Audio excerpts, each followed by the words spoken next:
안녕하세요. 김성일 목사와 함께하는 천국 이야기 시간 37번째 시간입니다. 지금 우리는 사사기로부터 시작을 해서 말라기까지의 역사 여행을 하고 있습니다.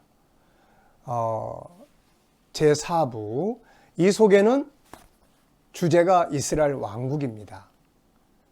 그 전에는 아브라함과의 언약 속에는 가나안 땅이 주제였고, 그러나 지금 4부는 이스라엘 왕국이 천국의 모델로 등장하고 있습니다.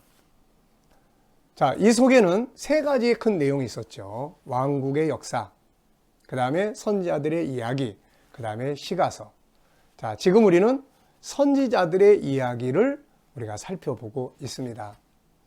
자, 왕국의 역사 속에서 우리가 사사기부터 에스라, 느헤미야, 에스더까지의 왕국의 역사 속에서 꼭 기억해야 될 부분 무엇입니까? 사무엘하 7장 12절로 16절, 하나님께서 다윗과 맺은 메시아와 천국 운동의 언약이죠. 이것이 지금 선지자들의 글 속에 키가 되고 있습니다. 자, 그래서 지난 시간에 우리가 이제 먼저 이사야 선지자, 에레미야 선지자, 거기까지 우리가 살펴봤습니다. 이 시간에는 에스겔 선지자의 예언서 속에 하나님 나라가 어떻게 계시되고 있는지를 우리가 정리해 보려고 합니다. 자, 에스겔 선지자는 바벨론이 유다 왕국을 3번 공격했다고 그랬죠. 첫 번째는 BC 605년, 이때 잡혀간 사람은 다니엘. 두 번째 공격이 BC 597년인데 이때 잡혀간 사람이 에스겔입니다. 그는 처음에는 일반 사람과 같이 잡혀갔다가 거기서 선지자로 부름을 받았죠. 자, 세 번째로 BC 586년, 이때 예루살렘 성전이 마지막으로 불타는 장면인데 이 상황 속에서 현장을 보고 예언했던 눈물의 선지자가 지난 시간에 살펴봤던 에레미야 선지자였습니다. 자, 그러면 이제 이런 상황 속에서 에스겔은 또 무슨 이야기를 했을까요? 에스겔 선지자 역시 현실을 책망하고 우리가 이렇게 살아서 이렇게 망하는 거다. 이제 회개하고 돌아서야 된다.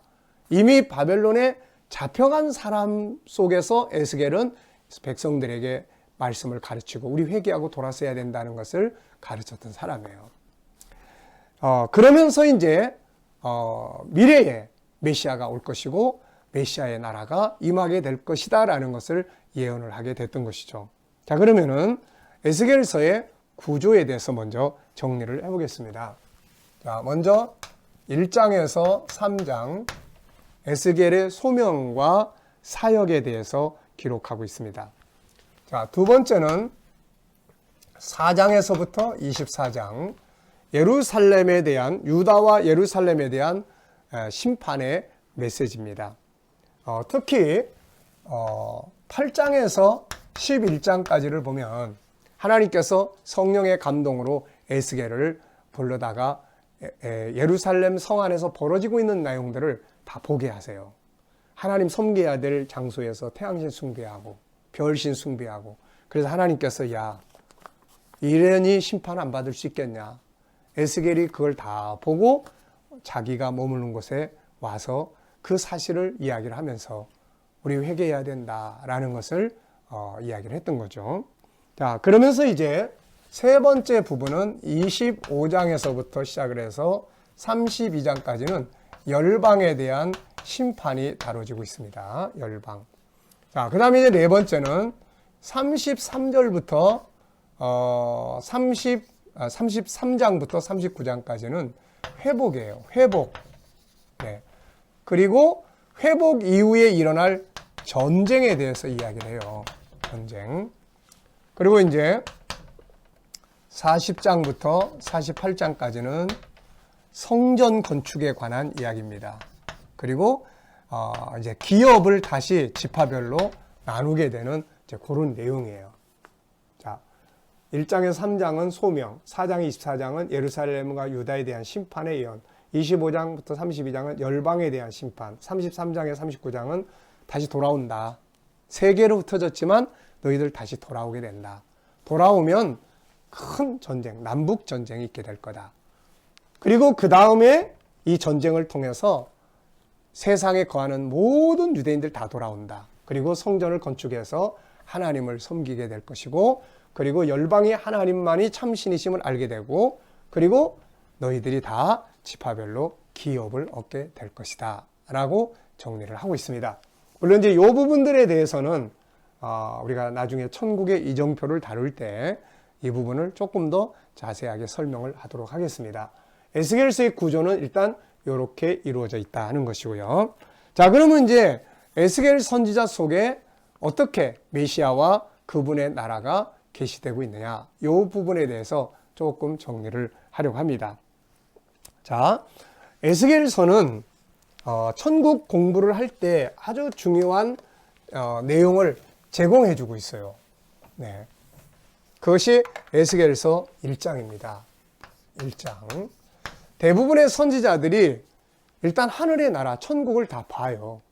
내가 보았는데 하늘의 보좌가 있고, 이사야 선지자도 보고 다니엘도 보고, 근데 에스겔은 여기서 하늘문이 열렸다, 하늘이 열렸다, 그리고 거기에 궁창이 있다, 그리고 그 위에 하늘 보좌가 있다. 요한계시록 4장하고 아주 동일한 내용을 설명하고 있습니다. 그래서 천국을 직접 보고 예언한 사람입니다. 요 에스겔서 1장은 나중에 우리가 천국을 종합적으로 정리할 때, 그리고 사도 바울이 고린도서 12장 2절로 4절에서 세 번째 하늘, 하나님 나라가 천국이 셋째 하늘이라고 했을 때 그 셋째 하늘을 이해하는데 아주 중요한 역할을 해주는 것이 바로 요 에스겔서 1장입니다. 그래서 에스겔서 1장은 에스겔이 하늘이 열려서 천국을 보는 그 장면이다 라고 기억을 하시면 되겠어요. 자, 그러면서 이제 다가올 미래에 하나님 나라가 이제 이렇게 임하게 된다라고 하는 걸 이제 예언을 하기 시작을 하죠. 자, 대표적인 말씀들을 보면 우선 에스겔 34장 23절로 24절에 보면 내가 한 목자를 그들 위에 세울 것이다. 그는 내 종 다윗이다. 그가 그들의 목자가 될 것이고 왕이 될 것이다.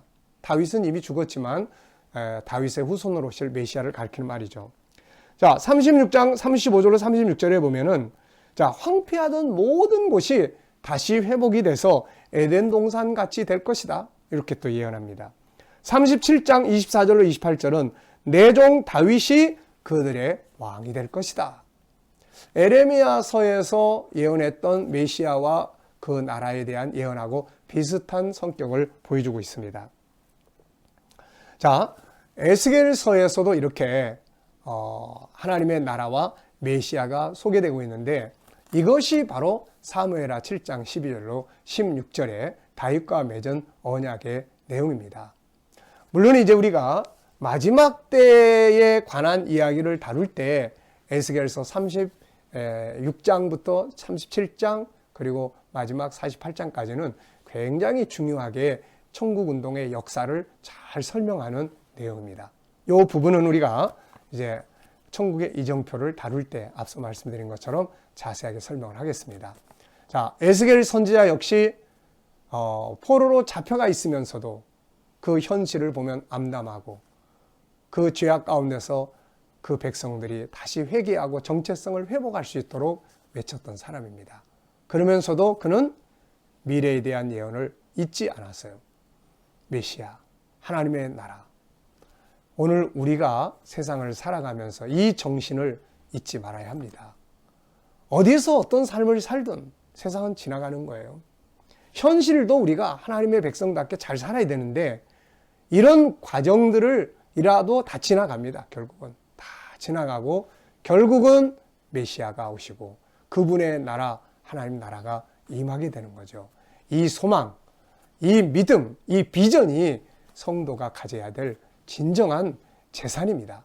오늘도 이 비전을 꿈꾸면서 나라가 망하면서도 다가올 그 세계를 꿈꾸면서 희망을 가졌던 이 이스라엘 사람들, 유다 백성들처럼 오늘 우리들도 다가올 그 나라에 대한 확실한 믿음과 다시 오실 예수 그리스도에 대한 믿음을 갖고 오늘의 현실을 멋지게 살아갈 수 있게 되시기 바랍니다. 감사합니다.